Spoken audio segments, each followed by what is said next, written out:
네, 여러분, 그래서 시작을 한번 해보도록 하겠습니다. 이제 항상 처음에 제가 이제 우리가 앞으로 배울 내용을 이제 항상 그 구조가 중요하다고 했잖아요. 그래서 어떤 내용들을 제가 이제 진도를 나갈 건지를 이렇게 쭉 크게 설명을 이렇게 드릴 겁니다. 그래서 우선은 제가 처음에도 말씀을 드렸던 것처럼 우리는 이제 기업을 위해서 존재를 해요. 기업은 경영활동을 통해서 이윤이라고 하는 거를 이제 창출하는 가치 창출 활동을 하게 됩니다. 그래서 경영활동은 이제 가치 창출 활동이라고도 하고요. 그러면 이제 이 가치라고 하는 거를 어떤 과정을 거쳐서 창출을 하느냐. 그것이 이제 투입이라고 하는 것, 그리고 이제 변환이라고 하는, 그리고 이제 산출이라고 하는 이런 과정을 통해서 이윤을 창출한다 라고 얘기를 합니다. 그러니까 제가 왜 이윤이라고 하는 것과 가치라고 하는 거를 이렇게 좀 동시에 얘기를 하냐면요. 조금 더 정확하게 얘기를 하면 이윤이라고 하는 것은 결국에는 가치에 대해서 고객들이 지불하는 가격으로 이윤이 생기는 거거든요. 그러면 이렇게 키워드를 조금 더 이렇게 세분화하면 뭐가 보이냐면 여러분이 똑같은 핸드폰에 대해서 더 높은 가격을 지불할 용의가 있는 경우가 있어요. A 핸드폰과 B 핸드폰 기본적인 사양은 똑같은데 A 핸드폰에 대해서는 여러분은 기꺼이 100만 원을 지불할 용의가 있습니다. 근데 B 핸드폰에 대해서는 50만 원을 지불할 용의밖에 없어요. 즉, 이 A 핸드폰에는 보다 더 높은 가치가 있다고 생각했기 때문에 여러분은 더 높은 가격을 주고 이 핸드폰을 사는 겁니다. 그래서 더 높은 가치를 창출하면서 더 높은 가격을 가지고 우리의 산출물을 팔 수 있다면 이윤이 높아지는 겁니다. 그것을 하기 위한 거고요. 그래서 경영활동은 이제 더 높은 가치를 창출하려는 어떤 활동이다. 그런데 이때 투입하는 자원이 이제 기본적으로 3가지 자원이 있습니다. 그래서 우리는 이제 자원을 투입하고 그것을 변환해서 더 높은 가치를 창출하려고 하는 것인데 이때 투입하는 자원이 이제 3가지가 있다. 그래서 물적, 재무적, 그리고 인적 자원이에요. 그래서 인적 자원이 이 3가지 자원 중에 가장 중요하다라고 이야기하는 이유가 뭐냐면 물적 자원에 대한 의사결정도, 재무적 자원에 대한 의사결정도 사실은 인간이 하는 것이고 인간이 실행하는 것이기 때문에 그렇습니다. 그래서 인사관리는 인적 자원이라고 하는 자원을 통해서 더 높은 가치를 창출하려는 활동이에요. 그래서 경영활동과 인사관리는 기본적으로 같은 틀을 공유하게 되는데 그 틀이 처음에 기능적 차원이라고 하는 차원이 있습니다. 그리고 관리적 차원이 있고요. 그리고 제도적 차원이 있어요. 이 3가지의 기본적인 틀을 경영활동과 인사관리는 공유하게 될 겁니다. 그러니까 지금은 여러분들 하나의 어떤 브리프라고 생각을 하시면 돼요. 이 똑같은 내용을 저쪽에서 한 번 더 말씀을 드릴 거예요. 아, 이런 내용을 우리가 보게 되는구나. 짧게 이제 브리핑을 하고 이제 가는 겁니다. 그리고 이제 이 2가지, 그래서 경영활동을 통해서 결국 이제 가치를 창출하려고 하는 과정에서 인간이라는 자원을 더 잘 활용해야 더 높은 가격으로 우리의 산출물을 팔 수 있다. 쉽게 말하면 그런 거죠. 그러면 이 인사관리의 주체가 누구냐라고 하는 거예요. 그래서 인사관리의 주체는 경영활동에 대해서 먼저 이야기를 해야 되는데 경영활동에는 2가지의 활동이 있습니다. 기본적으로 가치 창출에 직접 기여하는 활동과 가치를 창출하는 활동에 지원하는 활동이 있어요. 그래서 가치를 직접 창출하는 활동을 본원적인 활동이라고 하고 지원하는 활동을 지원적인 활동이다 라고 얘기를 합니다. 그래서 본원적인 활동에서 일하는 사람들을 라인이라고 부르고요. 지원적인 활동에서 일하는 사람들을 스태프라고 불러요. 인사관리의 주체도 이 2 주체가 인사관리의 2 주체가 됩니다. 그래서 라인과 스태프가 2 주체가 되는구나 라고 하는 거. 그리고 이제 연구 대상은 기본적으로 여러분들 2가지를 우리 연구 대상으로 삼아야 돼요. 일, 그리고 사람. 그래서 일에 대해서 우리가 구조적으로도 그리고 과정적으로도 연구할 수 있고요. 그리고 사람에 대해서는 개별 인간 한 명 한 명에 대한 개별적 인적 자원 관리와 그리고 사람들이 대등한 어떤 단체를 만들어서 사용자와 협상을 하려고 하는 경우가 있는데 노사 관계를 다루는 노무관리가 있습니다. 그래서 인사관리와 노무관리. 그래서 우리 과목 이름이 인사노무관리인 거죠. 이렇게 두 가지 일과 사람 그리고 일은 구조와 과정으로 사람은 인사와 노무로 우리가 나눠서 연구를 해야 된다. 지금 브리핑이 여러분들 지금 못 따라와도 괜찮습니다. 그래서 이제 인사관리의 목표가 무엇이냐. 자, 아까 전에 우리가 뭐라 그랬냐면 경영활동은 가치를 창출하는 활동이라고 했습니다. 경영활동을 통해서 가치를 창출하려면 인사관리 역시 경영활동의 목표에 기여할 수 있어야 돼요. 가치를 창출할 수 있어야 되는 거예요. 그런데 가치를 창출한다라는 거는 쉽게 말하면 그건 이윤을 창출하는 것이었는데 그래서 인사관리의 목표 역시 이윤을 창출하는 것이 되어야 되는 것은 맞습니다. 그래서 기본적인 목표, 인사관리의 목표 역시 이윤 창출이 되어야 돼요. 그런데 우리가 사용하는 자원이 어떤 자원이라고 했냐면 인적 자원이라고 하는 거죠. 근데 인적 자원은 물적, 재무적인 자원과 굉장히 독특한 점, 다른 독특한 점이 있어요. 그 무엇이냐? 인간에게는 자신의 어떤 욕구, 그리고 자신의 어떤 감정, 이런 것들이 존재한다라고 하는 것이죠. 그래서 인사관리를 통해서 이윤을 창출하기 위해서는 먼저 두 가지의, 그래서 종업원의 욕구를 충족시켜 줄 수 있어야 돼요. 그래야지만 종업원이 자신의 욕구를 만족시켜 줄 수 있는 이 조직에 남아서 일하려는 의사가 생깁니다. 그러니까 내가 이 조직에 남아있는데 나는 아무것도 얻을 수가 없어. 나는 그냥 계속 나를 착취당하는 것 같아. 그럼 나는 이 조직을 나가고 싶겠죠. 또는 이 조직에서 내가 덜 착취당할 수 있는 방법을 찾을 거예요. 그러니까 직무에 태만하게 될 겁니다. 그래서 우리는 우리가 사용하는 자원이 굉장히 독특하다라는 생각을 하고 있어야 돼요. 그래서 우리는 기본적으로는 이윤을 창출하기 위해서는 종업원의 욕구를 충족시켜줘야 되는구나. 그런데 종업원의 욕구를 충족시켜주기 위해서 우리에게 필요한 게 뭐가 있냐면 그래도 일단은 돈이 필요하다라는 겁니다. 그래서 임금을 맞춰줄 수 있어야 돼요. 복리후생도 제공을 해줘야 합니다. 즉 종업원의 욕구와 기업의 목표 간에는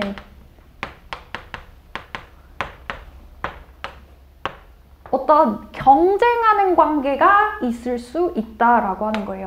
그래서 상호 경쟁하는 관계가 있는데요.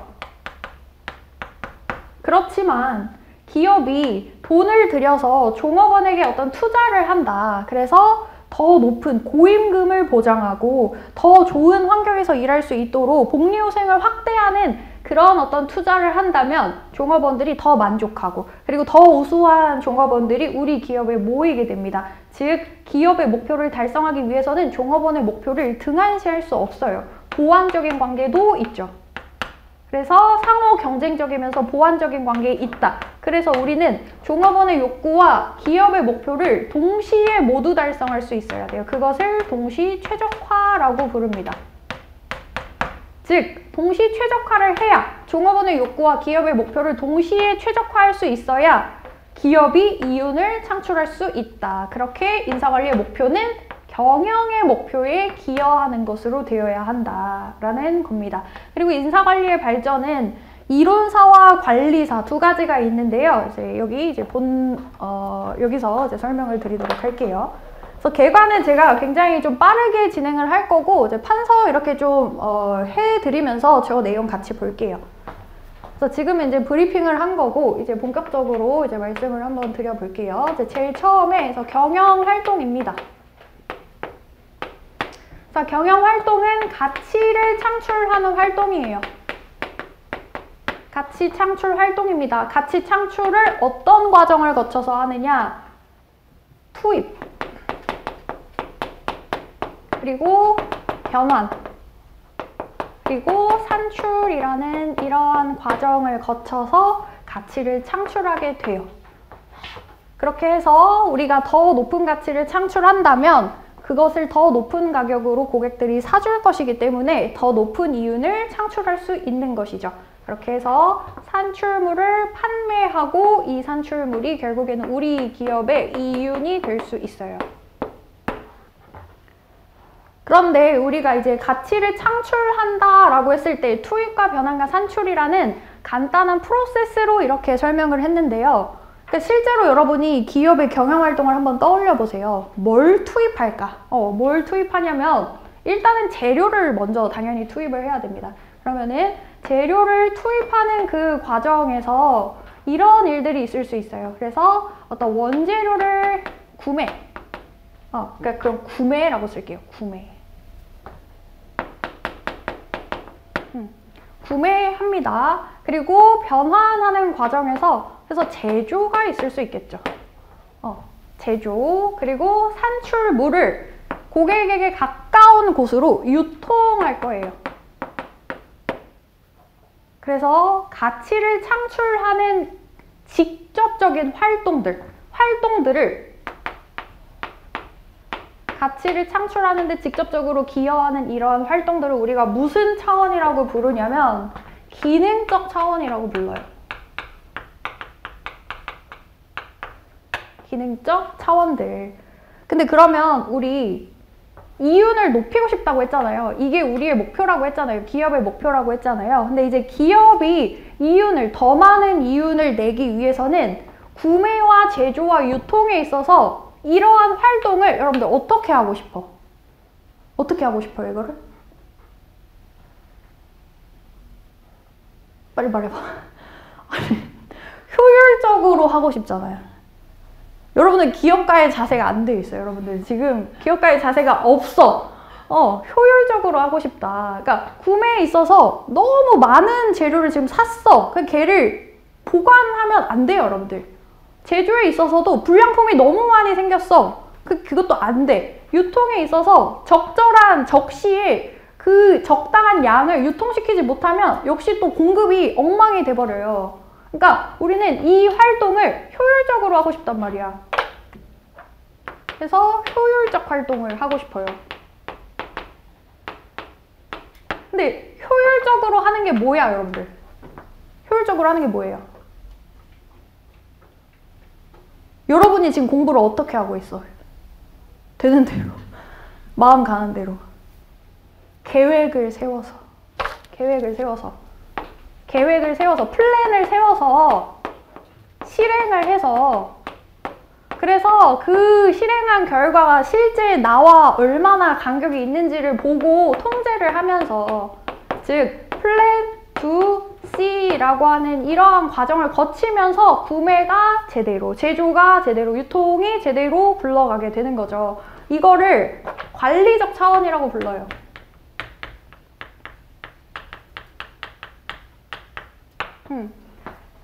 그래서 가치를 창출하는 활동에서 그걸 조금 더 효율적으로 하고 싶다라고 하면서 관리적 차원이 나오는 건데요. 그런데 여기에 한 가지 더 생각을 해야 될 게 있어요. 우리 기업이 중소기업일 경우와 대기업일 경우에 여기에 추가되는 활동과 그리고 효율적 활동에 투자할 수 있는 어떤 규모, 자산의 규모 이런 것들이 또 달라진다라고 하는 것이고 그리고 우리 기업이 서비스 기업이라면 여기에 지금 가치를 창출하는 근본적인 활동이라고 하는 게 구매, 제조, 유통 없어지겠죠. 서비스 기업에는 이런 게 필요가 없단 말이에요. 우리가 로펌이야, 여러분들. 노무법인이야. 이러한 활동은 가치를 창출하는 근본적인 활동이 아니게 될 거란 말이에요. 그거를 제도적 차원이라고 부르죠. 즉, 기업의 규모, 기업이 사용하는 기술의 특성에 따라서 요 위에 있는 기능적, 관리적 차원이 또 완전히 달라진다라고 하는 겁니다. 그래서 이것이 기관제라고 하는 세 가지 차원이고요. 이 세 가지 차원을 인사관리와 경영활동이 공유한다고 했죠. 왜냐하면 우리가 여기 투입하는 자원이 인적 자원인 거기 때문에. 그래서 이제 우리는 이제 인적 자원을 가지고 가치를 창출하고 싶습니다. 그래서 두 번째가 이제 인사관리인 거죠. 근데 인사관리도 똑같아요, 여러분들. 가치를 창출하고 싶어요. 투입, 변환, 산출을 해서 이윤을 창출하고 싶어요. 똑같이 써볼게요.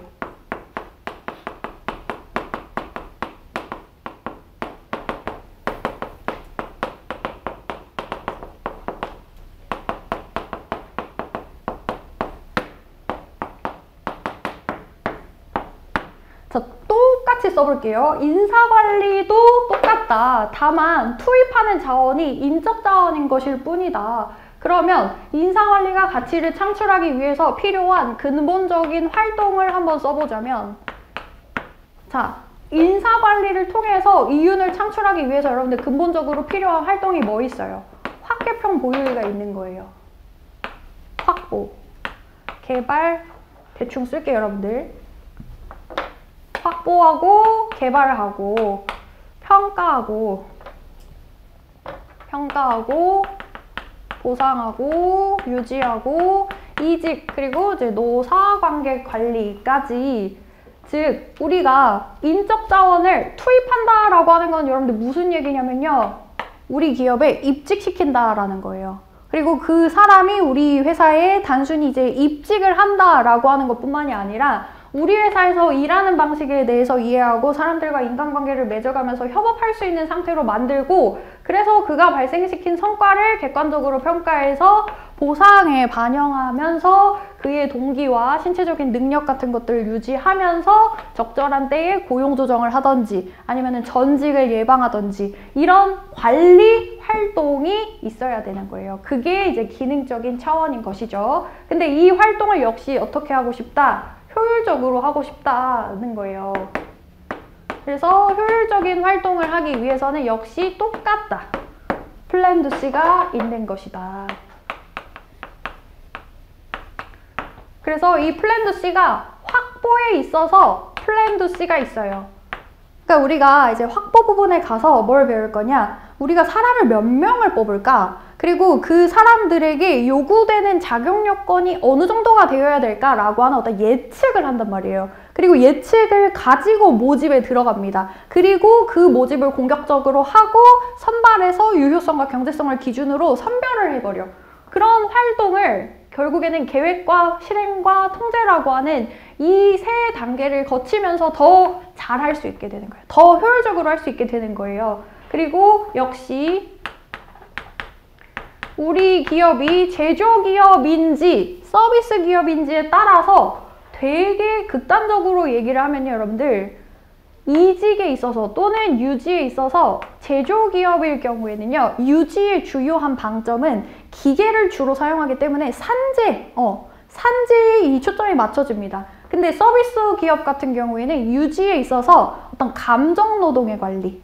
왜냐면 서비스업이라고 하는 거는 고객과 상호작용하는 그 과정에서 감정을 사용해야 되는 거거든요. 그런 부분들에서 역시 또 차이가 난다. 그래서 규모와 기술의 특성에 따라서 또 인사관리의 확개평 보유의 양상이 완전히 달라진다라고 하는 그런 뜻입니다. 그래서 이런 지금 기능적, 관리적, 제도적 차원 세 가지의 차원이 기본적인 구조예요. 자, 그래서 인사관리의 기본적인 구조는 이렇게 되어 있고, 그러면 이제 세 번째, 인사관리의 주체. 인사관리의 주체, 그리고 이제 인사관리의 목표를 한꺼번에 묶어서 우리가 얘기를 해보자면, 자, 인사관리의 주체와 그리고 인사관리의 목표.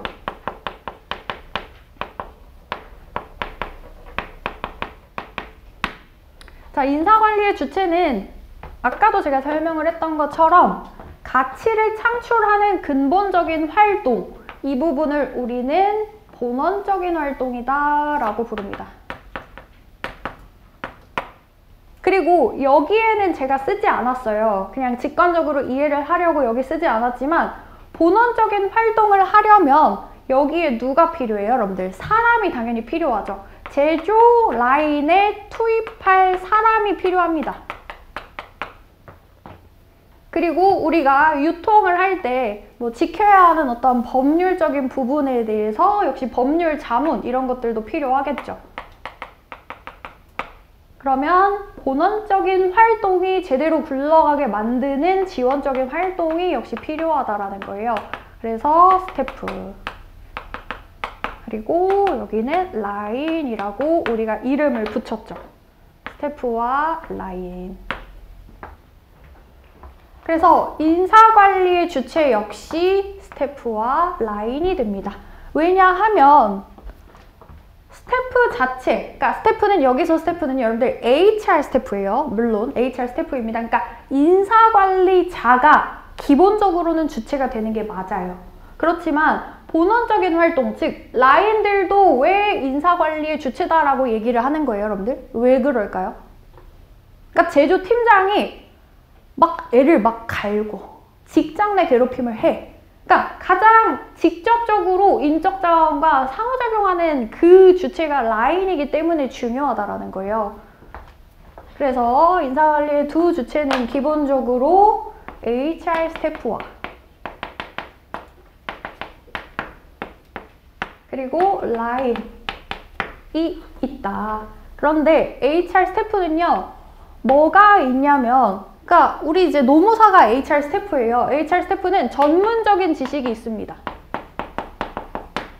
그래서 연공급이 어떤 특징을 갖고 있고 어떤 장점과 단점이 있다라고 하는 어떤 학문적이고 전문적인 지식이 있는데요. 라인은 무엇이 있다라고 얘기를 하냐면 경험적 지식이 있다라고 얘기를 해요. 어떻게 소통을 했더니 종업원들의 사기가 올라가더라. 그리고 종업원들이 이런 점을 미비한 점이 있을 때 어떤 식으로 내가 조언을 해줬더니 그런 부분들이 굉장히 개선이 되더라 하는 그런 부분에 대한 지식이 있다라는 거예요. 그래서 전문적인 지식과 경험적인 지식이 있는 양쪽의 주체가 이렇게 있고, 그리고 이 두 주체의 역할이 최근에는 이렇게 바뀌고 있습니다. 그러니까 이건 무슨 얘기냐면요. HR 스태프가 기존에 하고 있었던 어떤 담당자의 역할이 라인에게로 이전되고 있다. 이것을 분권화되고 있다라고 얘기를 합니다. 그러니까 HR 스태프만 원래 독점하고 있었던 어떤 권한을 라인에게 이전하고 있다라는 거예요. 권한 이전이라고 써드릴게요. 권한 이전. 그 무슨 얘기냐면요. 여러분들도 직관적으로 알 수 있어요. 세 가지 부분에서 스태프가 아니라 이제는 그냥 나랑 일하는 상사라고 생각을 하세요. HR이 아니라 나랑 같이 일하는 상사가 나에게 영향력을 더 많이 발휘하게 되는 그러한 어떤 환경의 변화를 여러분들이 직관적으로 이해할 수 있는 사례가 첫 번째로는요. 선발이에요. 그러니까 선발에서 그런 기사 보셨죠? 정시 채용. 그러니까 공채가 종말하고 있다. 그러니까 공채는요. 어떤 식으로 뽑는 거냐면 HR 스태프가 주도를 해요. 왜 주도를 할 수 있냐면 기업의 전체적인 어떤 인재상이라는 기준이 더 우선이 되고, 그리고 기업의 인재상에 맞춰서 6월에 또는 12월에 이런 식으로 특정 시점에 규칙적으로 뽑는 거거든요. 근데 이상하잖아요. 6월에 대량 6월에 뭐 어떤 변화가 규칙적으로 6월에 있는 것도 아니고 7월이나 뭐 10월에 그 직무에 어떤 수요가 생겼을 수 있는데, 그러한 어떤 특정 직무의 수요를 직접적으로 즉각적으로 충족시키려고 하는 그런 시도가 아니라 규칙적인 그런 어떤 인재의 충족, 이런 것들이 굉장히 이질적이다라는 것이죠. 그래서 이때는 공채일 때는, 정기공채일 때는요. 특정 직무의 필요와 전혀 무관한 사람이 뽑히게 됩니다. 그래서 직무의 자격 요건도 갖추기 어렵고 직무가 요구하는 배치 시점과도 전혀 다른 시점에 배치되고 선발될 확률이 높아요. 그래서 정기공채에서 어떻게 되고 있냐? 어떻게 되고 있어요, 여러분들? 수시 채용으로 가고 있죠. 근데 수시 채용은 그냥 이게 말이 수시 채용 그게 아니라 누가 주도하느냐를 여기 지금 내포하고 있는 키워드예요. 어떻게 해서 수시로 채용할 수 있냐면 우리 지금 라인에 우리 직무에 지금 사람 부족해. 이런 요건 갖고 있는 사람 뽑아줘가 수시 채용이에요. 그러니까 선발에 있어서 지금 스태프가 아니라 라인이 주도하고 있다라는 거고요. 그리고 두 번째, 개발에 있어서도 옛날에는 무슨 이제 강의실에 다 모여가지고 막 200명씩 막 뽑아가지고 오리엔테이션 하면서 이제 뭐 등산도 한번 하고 이런 식으로 오프JT를 위주로 교육을 했단 말이죠. 오프JT. 근데 이제 그것도 OJT로 가고 있다. 직접 실무와 관련되어 있는 그런 교육 훈련을 더 많이 취하고 있는 그런 방향성 역시 이제 이것도 누가 주도가 되는 거냐면요. 그러니까 상사가 나의 교육훈련의 어떤 교육훈련자가 되는 거예요. 그리고 평가에 있어서도 과거에는 어떻게 했냐? HR 스태프가 평가제를 줍니다. 그거에 따라서 기계적으로 그리고 규칙적으로 정기 평가를 해요. 근데 그것도 수시 평가로 바뀝니다, 여러분들.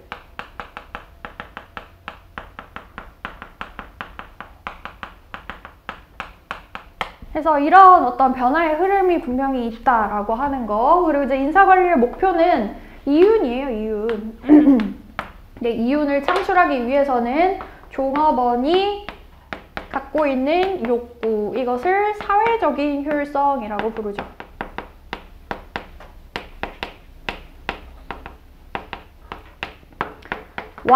그리고 기업의 목표. 그래서 이것을 이제 기술적 효율성이라고 부르죠. 경제적, 기술적. 그래서 경제적이라고 쓸게요. 경제적 효율성이라고 하죠.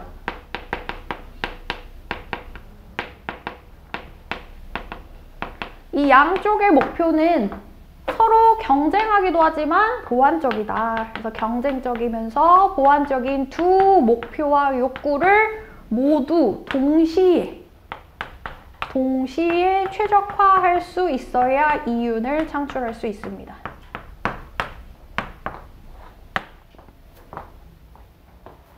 그래서 이게 인사관리에 대한 기본적인 틀이에요.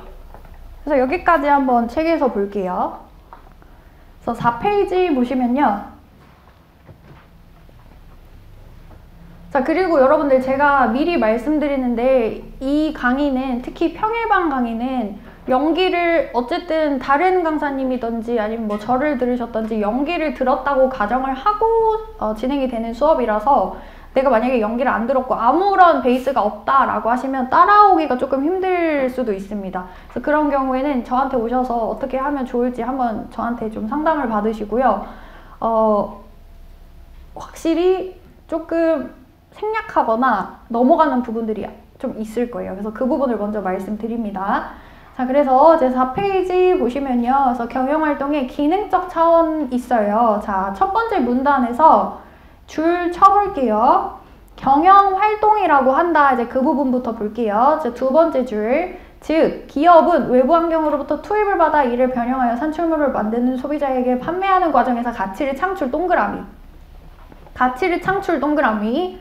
그래서 경영활동은 가치를 창출하는 활동이구나. 그런데 그 가치를 창출하는 과정에서 직접적으로 기여하는 이라고 하면서 세 번째 줄에 줄을 칠게요. 직접적으로 기여하는 본원적 활동과 간접적으로 기여하는 지원 활동으로 나뉜다. 그래서 가장 마지막 문단에 세 번째 문단에 이와 같은 기업의 본원적 활동과 지원적 활동이 얼마나 효율적, 자, 효율적 동그라미 칠 거예요. 효율적으로 이루어지느냐에 따라 가치 창출 능력이 결정이 된다. 이게 헷갈리면 여러분들 그 생각을 해보세요. 똑같은 핸드폰이야. 똑같은 사양인데 어떤 핸드폰에는 100만 원을 나는 지불할 수 있고 어떤 핸드폰에는 50만 원 이상을 지불할 수는 없어. 그게 그 제품의 가치야. 내가 판단하는. 어쨌든 그 가치 창출 능력이 결정된다라는 거예요. 그래서 한 기업이 차별적 역량에서 차별적 역량 동그라미 치고요. 요거는 그래서 전략 부분에서 차별적 역량이란 도대체 뭘까? 이 내용이 나올 건데 차별적 역량 동그라미 치고 60페이지라고 쓰세요. 60페이지다. 그래서 그 부분 나중에 보세요. 그리고 이제 그림 1번 그래서 보시면요. 5페이지 그림 1번 보시면 그래서 지금 본원적 활동에 재료 샀어요. 제조하고 물류, 유통을 통해서 돈을 벌었습니다. 회사가 돈을 벌었어요. 그래서 본원적인 활동을 위해서 필요한 것은 이제 지원적인 활동이다. 그래서 법무, 그리고 인사 이런 것들이 지금 필요한 것이죠. 그러면 우리는 어쨌든 이 두 가지의 활동을 통해서 가치를 창출하고 싶다. 그런데 그 가치 창출 활동을 효율적으로 하고 싶다. 그래서 관리적 차원 넘어가셔서 다섯 번째 줄에 계획, 조직, 지휘, 조정, 통제라고 쭉 줄 치시고 그냥 그 밑에다가 플랜 두 C라고 쓰세요. 계획, 조직, 지휘, 조정, 통제를 줄여서 계획과 실행과 통제로 우리는 써줄 겁니다. 그리고 요 경영 활동의 본원적, 지원적 활동은 우리 회사의 형태, 우리 회사의 기술에 따라서 그 그림 1번에 그려져 있는 것들은 더해질 수도 있고요. 빠질 수도 있어요. 쉽게 말하면 대기업 같은 경우는 ESG, 그런 ESG와 관련된 그 부서가 지원 활동에 추가될 거고요. 그리고 뭐 중소기업 같은 경우에는 사실은 인적 자원이 별도의 부서로 지금 존재하지 않을 거고 경영 지원이라고 해서 인적 자원이랑 조달 활동 이거를 묶어서 그냥 통째로 하나의 부서로 아마 갖고 있을 거거든요. 그러니까 우리 회사의 규모에 따라서 이런 부서가 있을 수도 있고 없을 수도 있어요. 이런 기능이 있을 수도 있고 없을 수도 있다. 그리고 제조기업이냐 서비스 기업이냐에 따라서 또 경영의 하위 활동들을 보유하고 있을 수도 있고 없을 수도 있다. 서비스 기업에는 제조라는 본어적 활동은 없다. 그 내용입니다. 그러면 이제 경영 활동은 이렇게 가치를 창출하는 활동이구나 정리를 했고요. 7페이지 보시면 그래서 그 머릿말 보시면요. 머릿말을 항상 잘 보시면 이제 그 이전의 목차랑 얘가 연결되는 부분들이 여기 머릿말에 있어요. 자, 기업은 경영활동을 수행하기 위해서 다양한 자원을 필요로 하는데 제한된 자원을 잘 활용하여서 기업의 목적을 달성할 수 있어야 됩니다. 그러나 두 번째 줄에 그러나 그 문단에서 두 번째 줄 인적 자원에 의하여 지향하는 목적과 성과가 달성된다. 그러니까 경영이란 결국 인적 자원 관리고 인적 자원 관리가 제일 중요하다. 예요. 그러면 인적 자원 관리란 무엇이냐? 인사 관리의 개념에서 두 번째 문단에 즉 인사 관리란 기업의 경제적 효율성과 종업원의 효율성을 극대화하기 위하여 뒤에서 한번 슬래시 치고요. 이거 뭐야? 목표예요. 그리고 인적 자원과 그가 수행하는 직무를 대상으로 해서 슬래시 한번 치고 연구 대상이구나. 확보, 개발, 평가, 보상, 유지, 이직 활동을까지 슬래시 치고 기능적인 차원이네. 그리고 계획, 실천, 통제. 관리적 차원이구나. 그러니까 여러분들 인사관리의 개념을 이 문장 그대로 외우려고 하지 마시고 오늘 강의 들었던 내용을 바탕으로 목표와 연구 대상과 기능적, 관리적 차원을 녹여서 개념을 쓰자고 생각을 하세요. 그러면 외울 게 아니게 되죠. 자, 그래서 뒤로 넘어가면 이제 8페이지에 인사관리의 기본적인 인사관리를 통해서 기본적으로 가치를 창출하기 위해서는 어떠한 활동을 갖고 있어야 되냐? 직무 배치해야 됩니다. 직무 설계해주고 평가해줘야 돼요. 확보하고 개발, 평가, 보상, 유지, 이직을 우리가 해줘야 됩니다. 그래서 이 부분은요, 여러분이 공부를 하다가 뭔가 길을 잃을 것 같을 때 항상 이 페이지로 돌아오셔서 읽고 넘어가세요. 처음에 있으니까 안 읽고 별로 안 중요하겠지라고 넘어가지 마시고요. 여기에 지금 내가 뭘 해야 되는지가 아주 정확하게 나와 있어요. 그래서 여기를 꼼꼼하게 보세요. 내가 길을 잃었다 싶으면 이 부분에 와서 돌아와서 읽고 넘어가자. 자, 그리고 이제 9페이지 그래서 관리적 차원 보시면 가치를 창출하는 활동을 우리 더 잘하고 싶습니다. 효율적으로 하고 싶습니다. 따라서 플랜 C 세웠고요. 그래서 뒤에 10페이지에 표 2번 보시면 계획 세우고 실천하고 통제하는 활동을 각각의 기능적 차원에서 모두 플랜 C를 우리는 실행합니다. 그렇게 해서 더 좋은 확보를, 더 좋은 개발을, 그러니까 효율적인 개발, 효율적인 평가를 할 수 있게 되고 전체 기능에서 효율성이 모여서 기업의 효율이 높아지는 것이죠. 그런 식으로 우리는 인적 자원을 관리해 주어야 합니다. 그리고 인사관리의 제도적 차원이란 하면서 11페이지 제일 위에 두 줄 있어요. 이거는 외워야죠. 이런 것들은 외워야죠. 제도적 차원이란 인사관리가 적용되는 기업 형태에 따라 그 내용과 효율성이 달라질 수 있다는 것을 전제로 하고 있습니다. 그래서 기업의 규모, 기업의 기술 이런 것들이 결국에는 인적 자원 관리 방식에 영향을 미칩니다. 그래서 이 지금 제조기업과 서비스 기업의 인적 자원 관리 방안을 기능적 차원에서 설명하시오라고 하는 사례 연구가 지금 여기 나와 있는데 자, 비교 설명 문제 한번 보세요. 비교 설명 시트 보시면 굉장히 구체적으로 제가 각 기업의 인사관리 방식을 써놨습니다. 이 페이지부터 보세요. 이 페이지부터 보시면 그래서 제조기업이 사용하는 기술이 무엇이냐, 산출물의 성격이 어떤 성격이냐, 산업의 성격이 어떤 것이고 이 기업의 목표는 그래서 무엇이다. 따라서 HRM에 있어서도 목표, 핵심적인 목표는 이렇게 되어야 된다. 이게 뭐냐면요, 여러분들. 저를 한번 보세요. 제조기업에 알맞은 인사관리예요. 서비스 기업에 알맞은 인사관리예요. 자, 이것도 여러분이 노무사로서 모 기업에게 앞으로 이런 식으로 인사관리 하셔야 됩니다 라고 제안을 해준다고 생각을 하셔야 됩니다. 근데 제안을 하려고 할 때, 그래서 예를 들면 제조기업의 직무 설계는 직무 전문화 방식을 택하는 것이 좋습니다. 왜냐하면요, 이건 지금 주장이잖아요. 주장에 대한 근거가 뭐냐고 도대체. 근거를 뭘로 들 거냐면 우리 기업이 사용하는 기술과 목표, 산출물의 형태를 고려해서 직무 전문화가 타당합니다 라고 주장을 해줄 거예요. 이렇게 주장을 해줄 거예요. 그럼 왜 이 주장이 타당할까요, 여러분들? 이거를 제가 설명을 간단히 드릴게요.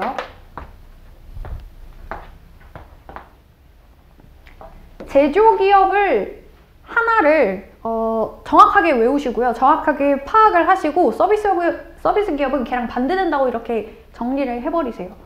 자, 이제 제조기업은 그 기술 한번 보세요. 기술의 개념이 뭐라고 되어 있어요? 재료를 다양한 방법으로 가공해서 제품으로 변화시키는 거. 자, 변화 동그라미 쳐보세요. 변화. 그리고 수단도 동그라미 쳐보세요. 지금 이 페이지예요. 비교 설명 문제에서 변화 동그라미, 수단 동그라미. 자, 이걸 잘 따라오셔야 돼요. 이걸 왜 이렇게 내가 열심히 설명할까, 여러분들? 다음 주 월요일에 시험이 있는데 왜 이렇게 열심히 설명을 하고 있을까? 자, 제조기업은 지금 기술의 개념이 재료를 가지고 변화를 해서 수단이에요. 여기에 변화라고 하는 요 부분, 그리고 수단이라고 하는 부분에 동그라미를 쳤는데 제조기업이 재료를 변화시키는 수단이 뭐야, 여러분들? 기계 설비 공장이에요. 그쵸? 기계 설비 공장. 그러니까 지금 우리가 주요하게 사용하는 자원이 뭐냐라고 했을 때 기계, 설비, 공장.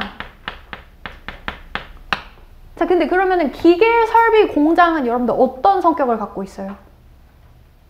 고정비예요.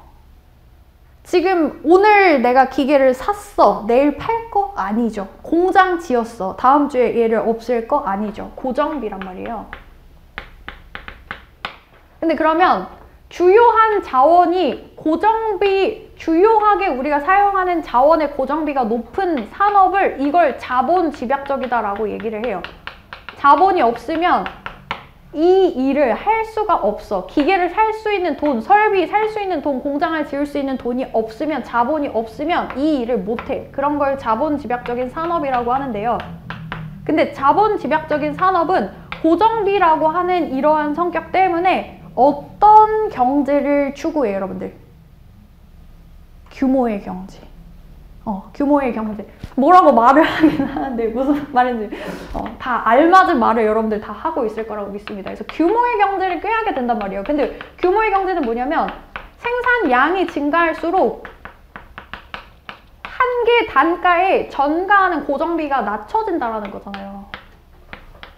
그러니까 한 개의 단가가 낮아지는 거야. 그러니까 우리가 이제 공장을 처음에 지을 때 1,000만 원이 들었어요. 얘는 고정비란 말이야. 근데 내가 그러면은 1,000만 원을 들여서 한 개를 팔았어. 그러면 이거는 이 한 개의 단가를 1,000만 원 미만으로 팔면 나는 지금 손해야 이득이야? 여기서 이득이라고 하면 이제 그 사람이 이제 사업을 절대로 하면 안 되고 이제 평생 종업원으로 살아야 되는 그런 사람이죠. 당연히 이제 1,000만 원 이상으로 팔아야 되는데 안 팔리겠죠, 당연히. 그러면 나는 1,000만 원의 고정비를 들였으면 한 개일 때는 1,000만 원. 그러니까 최하의 내가 팔 수 있는 가격이 최하로 1,000만 원이야. 근데 내가 10,000개를 만들었어. 그럼 하나 이제 100원 이렇게 떨어지거든요. 1,000원 이렇게 떨어지거든요. 그러니까 규모의 경제를 꾀할 수밖에 없어요. 그러면 규모의 경제를 꾀한다라고 하는 게 우리 기업의 무슨 목표를 삼는다는 거예요, 여러분들? 우리 기업의 목표가 그래서 뭐예요? 여기 써있잖아요. 규모의 경제는 생산량이 늘어날수록 단가가 떨어지는 거예요. 그러니까 뭘 하는 거야, 우리는? 생산량을 늘리는 게 목표가 되는 거예요.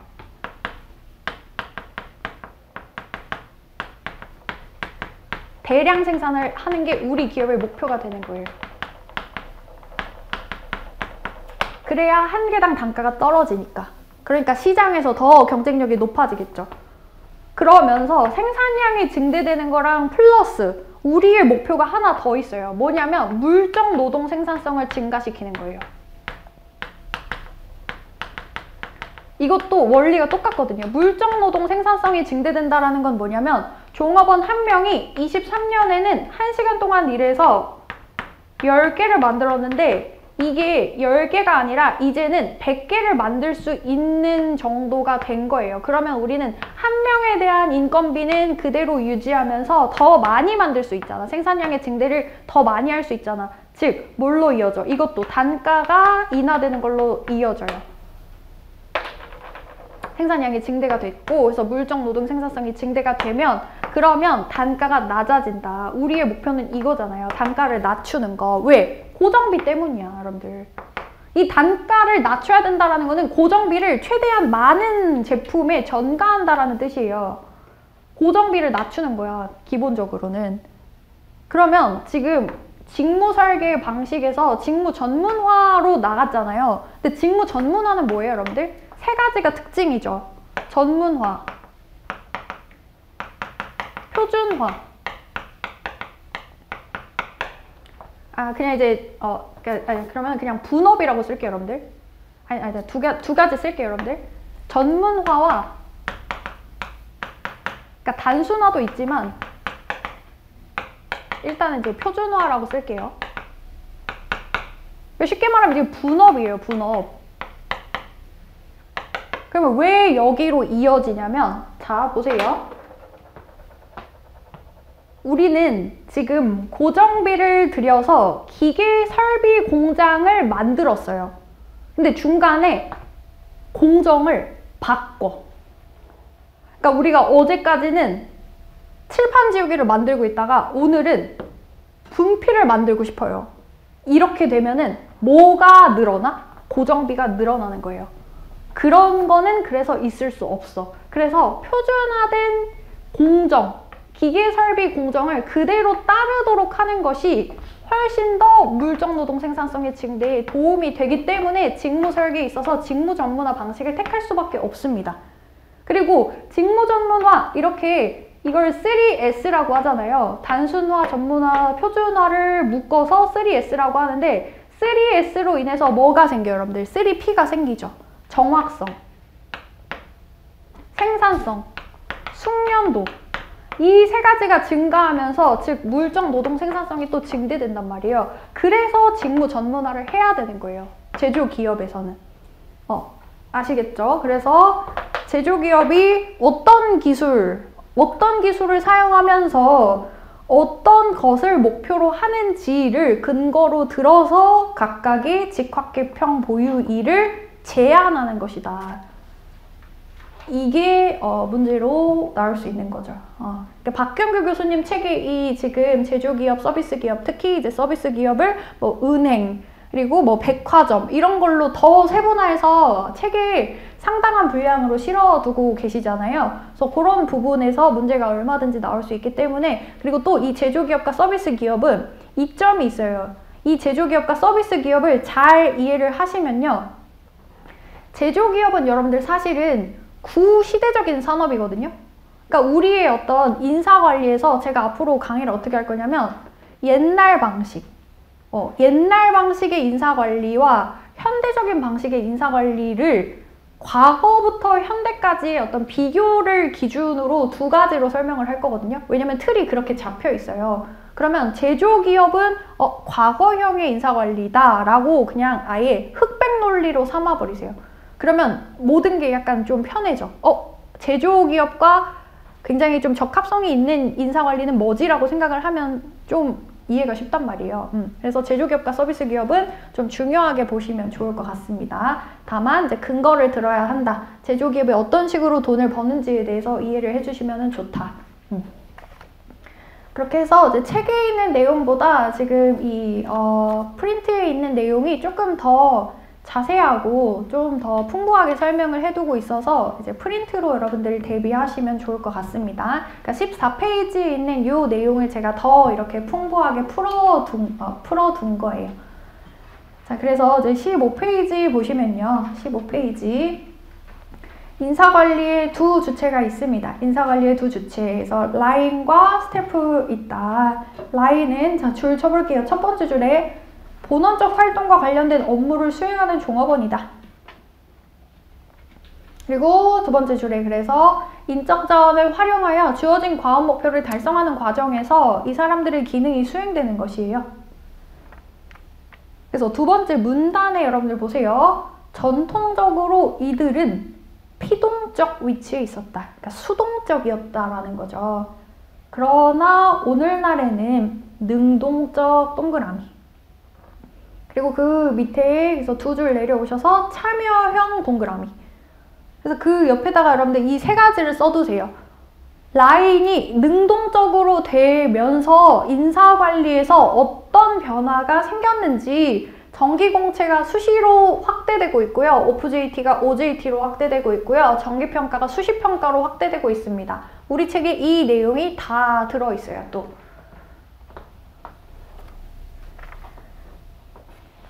그리고 스태프 보시면요. 스태프는 이제 인사 전문가죠. 그러니까 HR 스태프입니다. 첫 번째 줄, 두 번째 줄까지 줄 칠게요. 지원 활동과 관련된 업무를 수행하는 종업원이고 인적 자원 스태프가 일선 관리자, 그러니까 라인을 지원하는 과정에서 수행되는 것이에요. 그래서 기본적으로는 이 두 주체가 있다라고 하는 부분만 간단하게 짚고 넘어갈게요. 그리고 16페이지에 인사관리의 연구 대상, 그래서 직무, 그러니까 일과 사람이라고 하는 두 주요한 연구 대상이 있고 직무는 다시 구조적 측면과 시간적 측면, 그러니까 과정적 측면이라고도 볼 수 있습니다. 그리고 사람은 노동력의 측면에서 그리고 노사관계의 측면에서 있어요. 그리고 제가 너무 이제 설명을 빨리 하느라고 요거를 가이드를 안 드렸는데 여기 지금 다독이 초록 색깔로 중간중간에 노동력의 측면에서 뭐 노사관계의 측면에서 되어 있잖아요. 그거는 뭐냐면 그 키워드 주변을 보면은 거기에 핵심적인 내용이 있다라는 어떤 표시예요. 그래서 저는 그거를 다 초록 색깔로 쳐놨거든요. 제 책에도. 그러니까 여러분들도 그거를 초록 색깔로 처리를 하면 이 부분에 읽으면 요 키워드 근처를 읽으면 핵심 내용이 여기 있겠다라고 좀 알아두시면 됩니다. 그리고 인사관리의 목표, 그래서 보시면요. 인사관리의 목표는 이제 기업의 경제적인 효율성. 자, 첫 번째 줄에 인사관리에 있어서 경제적 효율성 추구의 목표는 자, 기업을 경제 기술 시스템으로 보고 줄 치시고요. 그리고 세 번째 줄에 노동의 투입 요소와 산출 요소 간의 효율이 높아야 한다. 줄 치시고, 그리고 종업원의 사회적 효율성은 두 번째 줄에 사회적 효율성의 목표는 하면서 이제 두 번째 줄에 사회 시스템으로 보는 데에서, 근데 여기 여러분들 제가 하나 실수한 게 있는데 사회 시스템으로 보는 데에서 뒤에서 슬래시 한번 치시고요. 이 한 줄만 좀 써두세요. 보는 데에서 출발한다.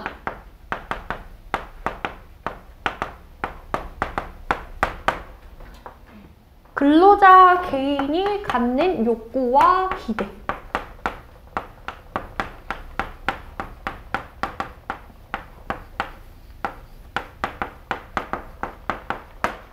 근로자 개인이 갖는 욕구 및 기대와.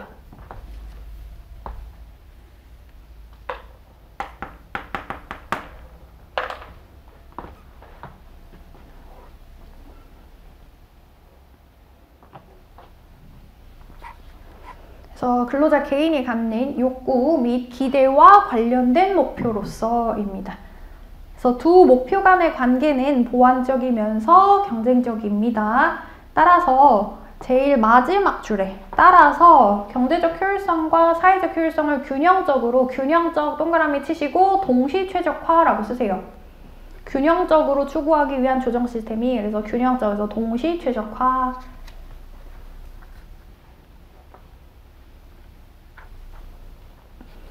그리고 이 밑에 있는 인적 자원 관리의 목표 이렇게 해서 이거를 이제 어떻게 써먹으면 좋겠냐 물어보시는 분들이 있었는데 이제 경조를 선택 과목으로 안 하시는 분들은 이 키워드를 잘 알아두시는 게 굉장히 좋습니다. 왜냐면 종업원의 사회적인 효율성이라고 하는 거를 구체적인 언어로 표현을 했을 때에는요, 지금 이런 상태를 우리는 추구해야 되거든요. 그래서 요거는 경조에서 우리가 배우는 내용이라서, 그래서 조직에 몰입하는 거, 직무에 만족하는 거, 자기 효능감을 느끼는 것, 조직 시민 행동을 하는 것, 그러한 상태를 종업원에게 이끌어내야 되는 바람직한 목표로 보거든요. 근데 이거는 경조에서 배우는 거라서 선택 과목으로 안 하시는 분들이 약간 디메리트 있을 수 있어요. 왜냐면 이런 것들을 좀 자유자재로 사용을 하면 내가 하려고 하는 게 더 원활하게 표현이 되기 때문에, 그래서 내가 경조를 선택 과목으로 하진 않더라도 이 정도는 내가 좀 알아둬야겠다. 이 정도는 내가 조금 꼼꼼하게 좀 체크를 하면서 이런 것들을 목표로 하는 것들 그렇게 좀 삼으면서 활용을 해주시면 됩니다. 그래서 과정적으로 인파워먼트가 되면, 직무 만족을 하면 결과적으로 종업원들이 이직을 적게 하고 성과를 높게 우리가 유도할 수 있다라고 하는 것이고요. 또 조직이 종업원들이 느끼는 근로생활의 질을 높일 수 있다면, 과정에서 근로생활의 질을 높일 수 있다면, 그리고 조직의 사회적인 이미지를 개선할 수 있다면 결과적으로 생산성이 높아지고 이윤이 높아진다는 내용입니다. 그래서 요거를 잘 활용을 해주시면 좋겠죠. 자, 그래서 여러분들 여기서 잠깐 쉬시고 9시에 시작할게요.